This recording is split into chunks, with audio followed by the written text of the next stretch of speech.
নমস্কার বন্ধুরা, আমি রূপা। আমার ইউটিউব চ্যানেলে তোমাদের সবাইকে স্বাগত জানাই। আশা করি তোমরা সবাই ভালো আছো। আজকের ভিডিওতে আমি তোমাদের দেখাবো shoulder to waist dart blouse cutting এবং সেলাই। আজকে তোমাদেরকে আমি 34 সাইজ দেখাবো, সম্পূর্ণ সূত্রের সাহায্যে খুব সহজভাবে দেখিয়ে দেবো। এই একটি মাত্র সূত্র ধরে তোমরা যে কোনো সাইজের জন্য কিন্তু অনায়াসে কাটিং করতে পারবে। সূত্রের কোনো পরিবর্তন হবে না। সম্পূর্ণ ভিডিও তোমরা দেখো, আশা করি তোমরা দেখলে শিখতে পারবে। আর আমার ভিডিও যদি তোমাদের একটু ভালো লেগে থাকে তাহলে অবশ্যই বলবো ভিডিওটিতে একটি লাইক দিও। চ্যানেলটিকে তোমরা সাবস্ক্রাইব করে আমার পাশে থেকো। চলো তাহলে দেখে নিই। দেখো তাহলে লাইলিন কাপড় নিয়েছি। আমি লাইলিন কাপড়ের মধ্যে প্রথমে পেছন পাট কাটিং করে নেব, আর সামনের পাট কিন্তু পেপারের মধ্যে ফর্মা কাটিং করে তারপর কিন্তু লাইলিন কাপড় কাটিং করতে হবে। বোঝা গেল? আর আমরা যাই ব্লাউজ কাটিং করি না কেন পেছন পাট কিন্তু আমাদের একই রকম থাকবে। লাইলিন কাপড় ডবল ভাঁজে ভাঁজ করে নিয়েছি। আমার সাইডে জোড়া সাইড রয়েছে আর অপর সাইডে রয়েছে খোলা সাইড। প্রথমে ব্লাউজে ঝুলের মাপ নিতে হবে। যা ঝুলের মাপ থাকবে তার সাথে 1 ইঞ্চি প্লাস করতে হবে। আমার ঝুলের মাপ রয়েছে 14 ইঞ্চি, 1 ইঞ্চি প্লাস করে নিয়েছি 15 ইঞ্চি। এরপর নিয়ে নেব পুটের মাপ। পুটের মাপ কিন্তু পিঠের লেন্থ হিসাবে তোমরা পুট ভেঙে পুটের মাপ নিয়ে নেবে। আমার এখানে পেছন গলা হবে বোর্ড নেক, আর বোর্ড নেকের ক্ষেত্রে পুটের মাপ নিতে হবে। পুটের মাপ যা থাকবে তাকে হাফ করে পুটের মাপ নিতে হবে। আমার পুট রয়েছে 14 ইঞ্চি, তাকে হাফ করে আমি এখানে পুটের মাপ নিয়ে নেবো 7 ইঞ্চি। বোঝা গেল? তোমাদের পুট যা থাকবে তাকে হাফ করে বোর্ড নেকের ক্ষেত্রে মাপ নিয়ে নেবে, না হলে কিন্তু পেছন গলা যা হবে সেই হিসেবে পুট ভেঙে পুটের মাপ নিয়ে নেবে। পুটের দাগটাকে মিলিয়ে নেবো। পুটের দাগের কাছ থেকে 15 ইঞ্চি শোল্ডার ডাউন করে নেবো। যেহেতু পেছন গলা বোর্ড নেক তাই এখানে শোল্ডার ডাউন করতে হবে। এরপর শোল্ডার ডাউনের কাছ থেকে আমি আরমোলের মাপ নিয়ে নেব। পুটের মাপ যা নিয়েছি তাই এখানে নিয়ে নেব আরমোলের জন্য মাপ। এইভাবে মাপটা নিয়ে নেবে। এটা কিন্তু সোজা হিসেব। আরমোলের দাগটাকে সোজা করে মিলিয়ে নেব, সাইডের দাগটাকেও সোজা করে মিলিয়ে নেব। এই দাগের ওপরে নিয়ে নেব ছাতির মাপ। ছাতির 1/4, ছাতি যা থাকবে তাকে 4 দিয়ে ভাগ করতে হবে। আমার ছাতি রয়েছে 34 ইঞ্চি, তাকে 4 দিয়ে ভাগ করলে হবে 8.5 ইঞ্চি। এরপর আরও এক্সট্রা 1.5 ইঞ্চি কিংবা 2 ইঞ্চি সেলাই কাপড়, যেটা ভেতরে থেকে যাবে। এরপর নিয়ে নেব কোমরের মাপ। কোমরেরও 1/4, কোমরও যা থাকবে তাকে 4 দিয়ে ভাগ করতে হবে।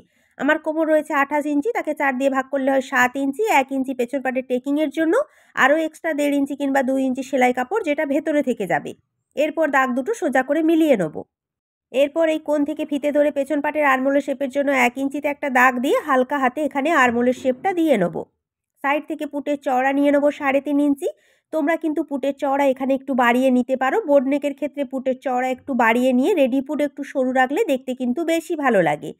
এরপর পেছন গলার লম্বা নিয়ে নেব। পেছন গলার লম্বা যা থাকবে তার সাথে 1/2 ইঞ্চি প্লাস করে পেছন গলার লম্বা নিয়ে নেবে। আমি এখানে পেছন গলার লম্বা রেখেছি 3 ইঞ্চি। তোমরা চাইলে 3.5 ইঞ্চি কিংবা 4 ইঞ্চি নিতে পারো। এরপর দেখো বক্স করে গলার শেপটা দিয়ে নেব। এরপর দেখো সাইড থেকে ফিটিংস লাইন পর্যন্ত ফিতে ধরে ফিতের মিডিলে একটা দাগ দিয়ে নেবো। দাগের দুটো সাইডে 1/2 ইঞ্চি করে নিয়ে নেবো। ওপরের দিকে নিয়ে নেবো 5.5 ইঞ্চি। তোমরা চাইলে এখানে 6 ইঞ্চি 6.5 ইঞ্চিও নিতে পারো।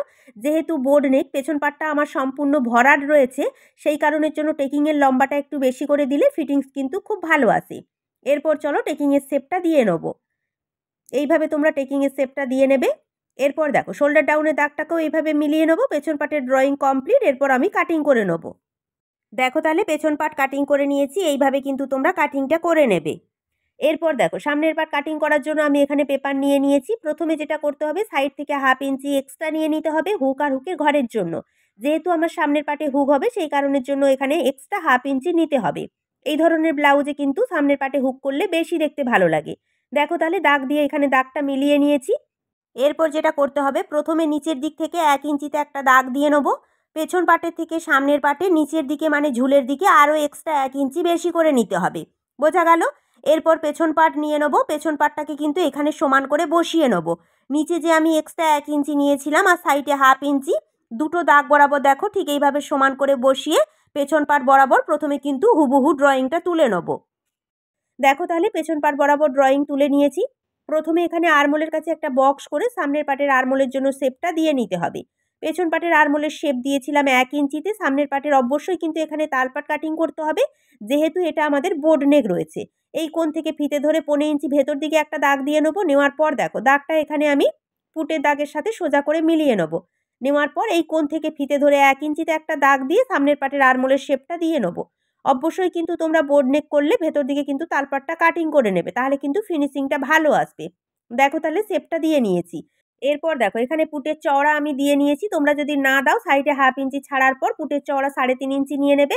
এরপর দেখো সামনের গলার লম্বা যা থাকবে তার সাথে 1/2 ইঞ্চি প্লাস করে সামনের গলার লম্বা নিয়ে নেবো।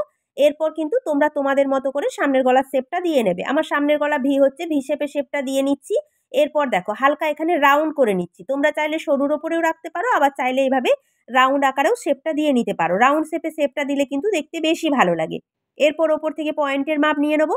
পয়েন্টের যা মাপ থাকবে তার সাথে 1/2 ইঞ্চি প্লাস করতে হবে। আমার পয়েন্ট রয়েছে 10 ইঞ্চি, 1/2 ইঞ্চি প্লাস করে নিয়ে নেবো 10.5 ইঞ্চি। এটা হয়ে যাবে পয়েন্টের লম্বার মাপ। বোঝা গেল? এটাই সূত্র, এটাই কম্পালসারি সব সাইজের জন্য। এরপর আমাদেরকে নিতে হবে পয়েন্টের চওড়ার মাপ। পয়েন্টের চওড়ার মাপের সূত্র রয়েছে ছাতির 1/10। ছাতি যা থাকবে তাকে কিন্তু 10 দিয়ে ভাগ করতে হবে। আমার ছাতি রয়েছে 34 ইঞ্চি, তাকে 10 দিয়ে ভাগ করলে হবে 3.4 ইঞ্চ। তোমাদেরও ছাতি যা থাকবে তাকে কিন্তু তোমরা 10 দিয়ে ভাগ করে পয়েন্টের চওড়ার মাপটা নিয়ে নেবে। এটাই সূত্র, এটাই কম্পালসারি সব সাইজের জন্য। এরপর তাহলে দেখো সাইডে 1/2 ইঞ্চি ছাড় দেওয়ার পর আমি এখানে 3.4 ইঞ্চি একটা দাগ দিয়ে নেবো। এটা হয়ে যাবে আমার পয়েন্টের চওড়ার মাপ। বোঝাতে পারলাম? এরপর দেখো এখানে যা মাপ নিয়েছি ঠিক একই মাপ কিন্তু একেবারে নিচে দেখো এক্সট্রা যে 1 ইঞ্চি নিয়েছিলাম একেবারে নিচ থেকেও নিয়ে নেবো 3.4 ইঞ্চ। বুঝতে পেরেছো নিশ্চয়ই? এইভাবেই কিন্তু মাপটা নিতে হবে। এরপর দুটো দাগ এখানে সমান করে মিলিয়ে নেবো। এরপর এই দাগের কাছ থেকেই কিন্তু আমাদেরকে খাপের জন্য মাপটা নিয়ে নিতে হবে, যার আকারে কিন্তু আমার এখানে খাপটা তৈরি হবে। সেই খাপের জন্য এখানে আমি মাপ নিয়ে নেবো 2 ইঞ্চি। আমার যেহেতু 34 সাইজের জন্য আমি এখানে 2 ইঞ্চি নিয়ে নেবো। তোমরা কিন্তু তোমাদের সাইজ হিসেবে মাপটা নিয়ে নিও। দাগের কাছ থেকে ফিতে ধরে 2 ইঞ্চিতে একটা দাগ দিয়ে নেবো। এই 2 ইঞ্চি দাগের কাছ থেকে ফিতে ধরে ওপর দিকেও নিয়ে নেবো 2 ইঞ্চি। নেওয়ার পর এই দাগটাকেও সোজা করে মিলিয়ে নেবো। মিলিয়ে নেওয়ার পরই কিন্তু আমাদেরকে হাতের আন্দাজে এখানে কিন্তু শেপটা দিয়ে নিতে হবে। হালকা হাতে কিন্তু তোমরা শেপ দেবে। আমি যেভাবে শেপ দিচ্ছি একটু ভালো করে দেখো। এইভাবে হালকা হাতে কিন্তু প্রিন্সেস কাটের আকারে আমাদেরকে শেপটা দিয়ে নিতে হবে। বুঝতে পেরেছো? তাড়াহুড়ো করবে না, ধীরে ধীরে কিন্তু শেপটা তোমরা দিয়ে নেবে। এই যে মাপ, এই মাপটা যদি আমরা আরমোলের কাছ পর্যন্ত নিয়ে যাই এটা হয়ে যাবে আমাদের প্রিন্সেস কাট ব্লাউজ। বোঝা গেল? কিন্তু এটা যেহেতু আমাদের shoulder to waist dart blouse, সেহেতু কি করবে দেখো, পুটের যে চওড়া রয়েছে পুটের চওড়ার ওপর ফিতে ধরে ফিতের মিডিল করে নেবো। মিডিলে প্রথমে একটা দাগ দিয়ে নেবো। এই দাগের কাছ থেকেই একেবারে পয়েন্টের মাপ পর্যন্ত দেখো সোজা করে দাগটা মিলিয়ে নেবো। এইভাবেই কিন্তু ড্রয়িংটা করতে হবে। তাহলেই তোমরা বুঝতে পেরেছো নিশ্চয়ই? এটাকেই বলে shoulder to waist dart blouse. এইভাবেই হবে, তোমরা একটু মন দিয়ে দেখো তাহলেই তোমরা শিখতে পারবে। এরপর যেটা করতে হবে দেখো, ছাতির কাছে আরও এক্সট্রা 1/2 ইঞ্চি এখানে আমি বাড়িয়ে নেবো। যেহেতু মিডিল বরাবর কাটিং হবে তার জন্য আরও এক্সট্রা 1/2 ইঞ্চি এখানে নিয়ে নিলাম। এরপর দেখো কোমরের কাছে বাড়িয়ে নেবো। এখানে যে 2 ইঞ্চি এক্সট্রা খাপের জন্য নিয়েছি, এটা যেহেতু আমাদের কাটিং হয়ে যাবে সেই কারণের জন্য সাইডে আরও 2 ইঞ্চি এক্সট্রা নিয়ে নেবো। খাপের জন্য তোমরা যতটা বাড়াবে তত ইঞ্চি সাইডে কিন্তু বাড়িয়ে নেবে। বোঝা গেল? যখন এটা কাটিং হয়ে যাবে সেলাই হওয়ার পর কিন্তু 2 ইঞ্চি আমাদের অ্যাডজাস্ট হয়ে যাবে। এরপর দেখো দুটো দাগ এইভাবে সমান করে মিলিয়ে নেব। আমি কিন্তু সহজভাবে দেখানোর চেষ্টা করছি, আশা করি মন দিয়ে দেখলে তোমরা শিখতে পারবে। সবসময় এক্সট্রা কাপড়টা বেশি করে রাখার চেষ্টা করবে, ব্লাউজ যেন ছোট না হয়ে যায়, কাপড়টা সেইভাবে রাখবে। এরপর পেছন পাট নিয়ে নেবো। পেছন পাটের সাইডে যে লম্বা রয়েছে ওই লম্বা বরাবর সামনের পাটের সাইডে দাগটা দিয়ে নেবো। নেওয়ার পর দেখো এখানে যে আমরা খাপের মাপ নিয়েছিলাম, খাপের মাপের কাছ থেকে সাইড পর্যন্ত এইভাবে দাগ দিয়ে মিলিয়ে নেবো। এইভাবে কিন্তু মিলিয়ে নেবে। এই দাগ বরাবরই কিন্তু আমাদেরকে কাটিংটা করতে হবে। এরপর চলো তাহলে সামনের পাটের ড্রয়িং কমপ্লিট, কাটিংটা করে নেবো। দেখো তাহলে কাটিং কিভাবে করতে হবে একটু ভালো করে দেখে নাও। কাটিংটাও কিন্তু খুবই গুরুত্বপূর্ণ। যতটা পারি তোমাদেরকে সম্পূর্ণ এবং ধীরে ধীরে দেখানোর চেষ্টা করি। আশা করি মন দিয়ে দেখলে শিখতে পারবে। আর ভিডিও ভালো লেগে থাকলে অবশ্যই বলবো একটা লাইক দিও। দেখো তাহলে ফর্মা কাটিং করে নিয়েছি, দেখতে কিন্তু ঠিক এরকমই হবে। এরপর যেখানে পয়েন্টের আমাদের মাপ রয়েছে, পয়েন্টের মাপ বরাবর ছোট্ট ছোট্ট করে কাটিং করে তোমরা চিহ্নিত করে নেবে, তাহলে তোমাদের বুঝতে সুবিধা হবে যে এই পর্যন্ত কিন্তু আমাদের পয়েন্টের মাপ রয়েছে। এরপর যেটা করতে হবে তোমাদেরকে দেখানো হয়নি, চলো এখন দেখিয়ে দেবো। এখানে কিন্তু আমি মিডিলে একটা টেকিং দিয়ে নেবো। তার জন্য দেখো পয়েন্টের যে আমাদের চওড়ার মাপ রয়েছে, এই চওড়ার মাপ বরাবর সোজা করে একটা প্রথমে দাগ দিয়ে নেবো। এরপর দাগের দুটো সাইডে 1/2 ইঞ্চি করে নিয়ে নেবো, যেই সাইডে হুক আর হুকের ঘর হবে। টোটাল কিন্তু এখানে আমি 1 ইঞ্চির একটা টেকিং দিয়ে নেবো। বুঝতে পেরেছো? এরপর দেখো এখানে যে পয়েন্টের মাপ রয়েছে, পয়েন্টের মাপের থেকে ভেতর দিকে 1 ইঞ্চিতে একটা দাগ দিয়ে নেবো। নেওয়ার পর টেকিংয়ের শেপটা এখানে দিয়ে নেবো। মিডিলে যদি একটা টেকিং দেওয়া হয় তাহলে কিন্তু খাপের ফিনিশিংটা খুব সুন্দর আসে, দেখতেও কিন্তু খুব ভালো লাগে। দেখো তাহলে টেকিংটা দিয়ে নিয়েছি। এরপর দেখো পয়েন্টের কাছ থেকে তোমরা 1 ইঞ্চি ভেতর দিকে কেন টেকিংটা দেবে, সম্পূর্ণটা যদি টেকিং দেওয়া হয় তাহলে একটা সোচালো ভাব এসে যাবে, তাই 1 ইঞ্চি ছাড় দিয়ে কিন্তু টেকিংটা দিয়ে নেবে। দেখো তাহলে লাইলিন কাপড় ডবল ভাঁজে ভাঁজ করে ফর্মা দুটো বসিয়ে নিয়েছি। পুটের দিকে সমান রেখে সাইড এবং নিচের দিকটা সমান রেখেছি। আর এই সাইডের সাথে অপর সাইডের ফর্মা যেহেতু আমাদের সেলাই করতে হবে, সেই কারণের জন্য দেখো এখানে 2 সুত করে কাপড় আমি বাড়িয়ে নেব। আমি যেমনভাবে ড্রয়িং করছি একটু ভালো করে দেখে নাও। দেখো তাহলে 2 সুত করে কাপড় আমি সাইডে বাড়িয়ে নিয়েছি। এরপর দেখো এই সাইডের পাটটাকেও বাড়িয়ে নেব। এখানে যে আমাদের দেখো এই যে সাইডটা দেখতে পাচ্ছ, এই সাইডটা কিন্তু অপর পাটের সাইডের সাথেই সেলাই হবে। বাকি সাইডগুলো সমান রাখবো, কাঁধের কাজটাও সমান রাখবো। আর যেই সাইডে আমরা সেলাই করব ওই সাইডটাই 2 সুত করে কাপড় বাড়িয়ে নেব। বুঝতে পেরেছো? এরপর দেখো এখানে টেকিংয়ের দাগটাও আমি সমান করে দিয়ে নেবো। আর যতটা পর্যন্ত টেকিং দেবো ওপরের দাগটাকেও এইভাবে মিলিয়ে নেবো। নেওয়ার পর টেকিংয়ের শেপটা দিয়ে নেবো। ফর্মা কিন্তু আমাদের রেডি হয়ে গেছে। এরপর কাটিংটা করে নেবো। দেখো তাহলে কাটিং করে নিয়েছি। ঠিক এরকমই কিন্তু দেখতে হবে। এইভাবে জয়েন্ট করেই কিন্তু সেলাইটা করতে হবে। বুঝতে পেরেছো? এখানে যে টেকিংটা রয়েছে এই টেকিংটা দিলে কিন্তু আমাদের খাপের ফিনিশিংটা আরও সুন্দর হবে। এরপর হাতা কাটিং করে নেব। কাপড় 4 ভাঁজে ভাঁজ করে নিয়েছি। হাতার যা ঝুল থাকবে তার সাথে 1 ইঞ্চি কিংবা 2 ইঞ্চি প্লাস করে হাতার ঝুলের মাপটা নিয়ে নেবে। এরপর দাগটা মিলিয়ে নেব। দাগের কাছ থেকে 3 ইঞ্চি নিচে একটা দাগ দিয়ে এই দাগটাকেও মিলিয়ে নেব। এরপর হাতার চওড়ার মাপ নিয়ে নেব। পেছন পাট নিয়ে নেব। পেছন পাটের কাঁধের কাছ থেকে ফিটিংস লাইন পর্যন্ত ফিতে ধরে যা মাপ আসবে সেটাই হয়ে যাবে হাতার চওড়ার মাপ। এরপর সাইডে 1.5 ইঞ্চি কিংবা 2 ইঞ্চি সেলাই কাপড় যেটা বডি পার্টের সাথে নিয়েছিলাম। হাতের মুহুরি নিয়ে নেবে। হাতের মুহুরি যা থাকবে তাকে হাফ করে মুহুরির মাপ নিয়ে নেবে। আরও 2 ইঞ্চি এক্সট্রা নিয়ে নেবে। এরপর দেখো হাতার ঝুলের দাগের কাছ থেকে ভেতর দিকে 1.5 ইঞ্চিতে দাগ দিয়ে হাতার শেপটা দিয়ে নেবো। শেপের মিডিল থেকে হাফ ইঞ্চি ভেতরে দাগ দিয়ে তালপাটের শেপটাও দিয়ে নেবো। এরপর হাতা কাটিং করে নেবো। দেখো তাহলে হাতা কাটিং করে নিয়েছি। সম্পূর্ণ ব্লাউজের লাইলিন কাপড় আমার কাটিং করা কমপ্লিট হয়ে গেছে। এরপর মেন ব্লাউজ কাপড়ের ওপর বসিয়ে কাটিং করে নিলেই কিন্তু হয়ে যাবে।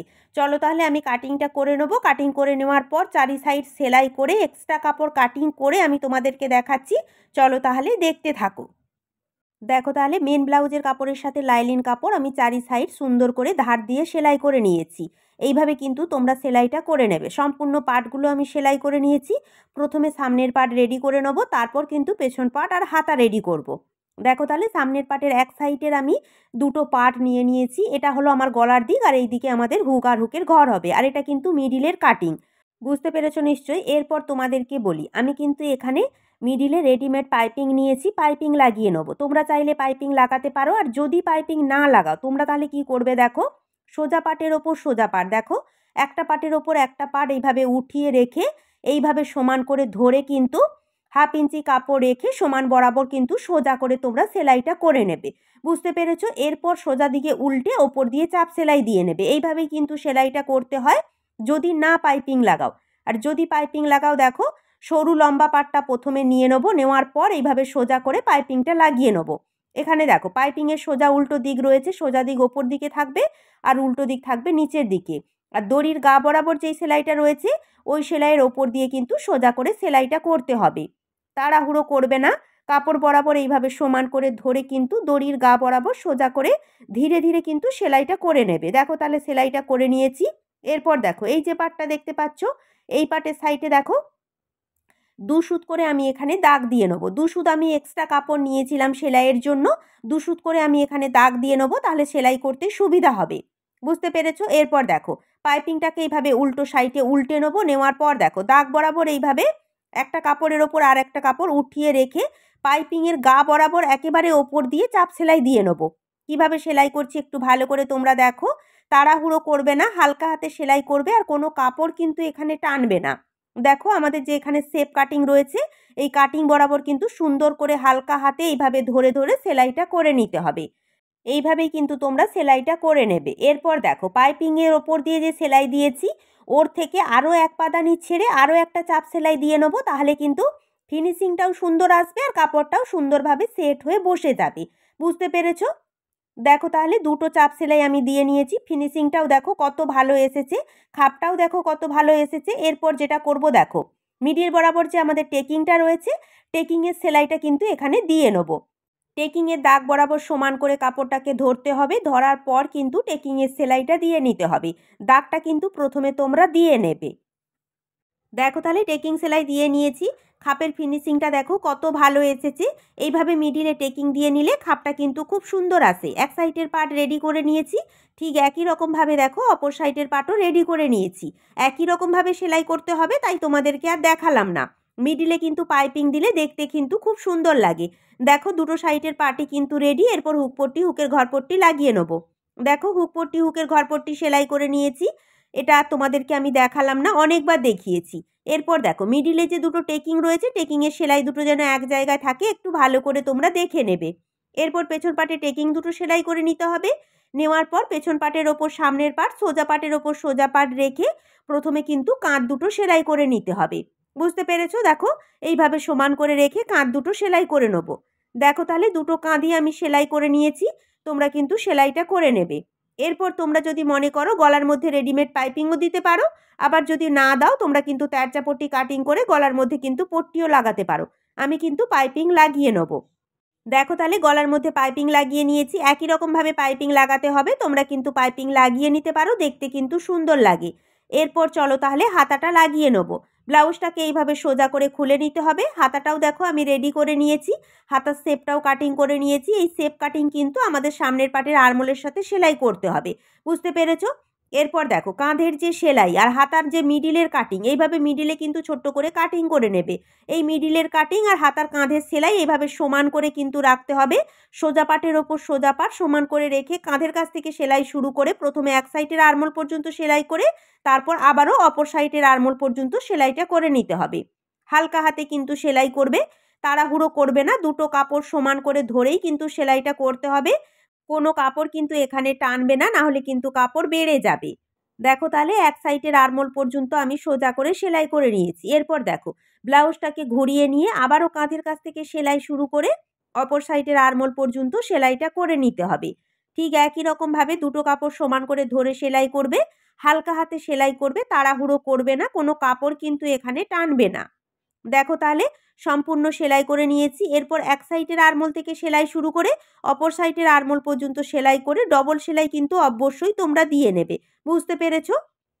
দেখো তাহলে ঠিক একই রকমভাবে দুটো সাইডের হাতা আমি সেলাই করে নিয়েছি, তোমরাও কিন্তু এইভাবে সেলাই করে নেবে। এরপর ব্লাউজটাকে উল্টো করে নিয়েছি। উল্টো করে নেওয়ার পর হুক আর হুকের ঘরের জায়গায় পিন দিয়ে আটকে নিয়ে দেখো সামনের পাট পেছন পাট এইভাবে সমান করে ভালো করে আমি ধরে নিয়েছি। ধরে নিয়ে দুটো সাইডেই কিন্তু পিন দিয়ে আমি আটকে নিয়েছি।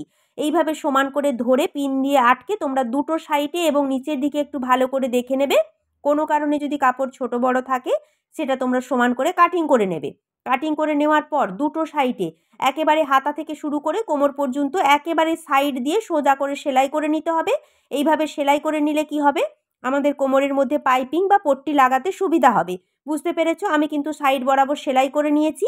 এরপর কোমরের মধ্যে রেডিমেড পাইপিং লাগিয়ে নেবো। তোমরা চাইলে এখানে সোজা পট্টি কাটিং করেও লাগাতে পারো। দেখো তাহলে পাইপিং লাগিয়ে নিয়েছি। এরপরও ব্লাউজটাকে উল্টো করে হুক আর হুকের ঘরের জায়গায় পিন দিয়ে আটকে নিয়েছি। এরপর সাইড ফিটিংস দিয়ে নেবো। অবশ্যই পিন দিয়ে আটকে নেবে, তাহলে দেখবে সাইড ফিটিংস দিতে তোমাদের সুবিধা হবে। তোমরা চাইলে এখানে ছাতি কোমর মেপেও কিন্তু সাইড ফিটিংস দিতে পারো। না হলে সাইডে এক্সট্রা কত ইঞ্চি কাপড় তোমরা রেখেছো, 1.5 ইঞ্চি কিংবা 2 ইঞ্চি সেলাই কাপড়ের জন্য, সেইভাবেও সাইড থেকে ফিতে ধরে এইভাবে দাগ দিয়েও কিন্তু ফিটিংসটা দিতে পারো। এটা কিন্তু সব থেকে সহজ। সাইডে যদি এক্সট্রা 1.5 ইঞ্চি রাখো 1.5 ইঞ্চি, আর 2 ইঞ্চি রাখলে 2 ইঞ্চিতে দাগ দিয়ে ছাতি কোমরের দাগ মিলিয়ে নেবে। ঠিক একই রকমভাবে মুহুরির কাছেও এক্সট্রা কত রেখেছো সেইভাবেও কিন্তু দাগ দিয়ে তোমরা ফিটিংসটা দিতে পারো। এরপর ছাতির দাগের সাথে মুহুরির দাগ সোজা করে মিলিয়ে নিলেই কিন্তু হয়ে যাবে। দেখো এই দাগ বরাবর সোজা করে সেলাই করে নিলেই কিন্তু আমাদের ফিটিংস দেওয়া হয়ে যাবে। ঠিক একই রকমভাবে অপর সাইডেও দাগ দিয়ে নেবো। এইভাবে কিন্তু তোমরা দাগটা দিয়ে নেবে, তাহলে ফিটিংস দিতে সুবিধা হবে। অপর সাইডেও ঠিক একই রকমভাবে সাইড থেকে এক্সট্রা 1.5 ইঞ্চি কিংবা 2 ইঞ্চি কতটা কাপড় তোমরা সেলাই কাপড়ের জন্য রেখেছো সেইভাবেই কিন্তু ফিতে ধরে দাগটা দিয়ে এইভাবে সোজা করে দাগটা মিলিয়ে নিলেই কিন্তু হয়ে যাবে। বুঝতে পেরেছো? এরপর সাইডে আরও এক্সট্রা 2-3টে করে সেলাই তোমরা বেশি করে দিয়ে রাখবে, যাতে পরবর্তীকালে খুলে নেওয়া যাবে। বুঝতে পেরেছো নিশ্চয়ই? এইভাবেই কিন্তু সাইড ফিটিংস তোমরা দিয়ে নেবে। দেখো তাহলে সাইড ফিটিংস দিয়ে নিয়েছি। সম্পূর্ণ ব্লাউজ আমার কমপ্লিট হয়ে গেছে। ব্লাউজটা কেমন দেখতে হয়েছে অবশ্যই কিন্তু কমেন্ট বক্সে জানিও। এই একটি মাত্র সূত্র ধরেই কিন্তু তোমরা যে কোনো সাইজের জন্য অনায়াসে কাটিং এবং সেলাই করে নিতে পারবে, কোনো অসুবিধা হবে না। চলো তাহলে আজকের ভিডিও এই পর্যন্ত।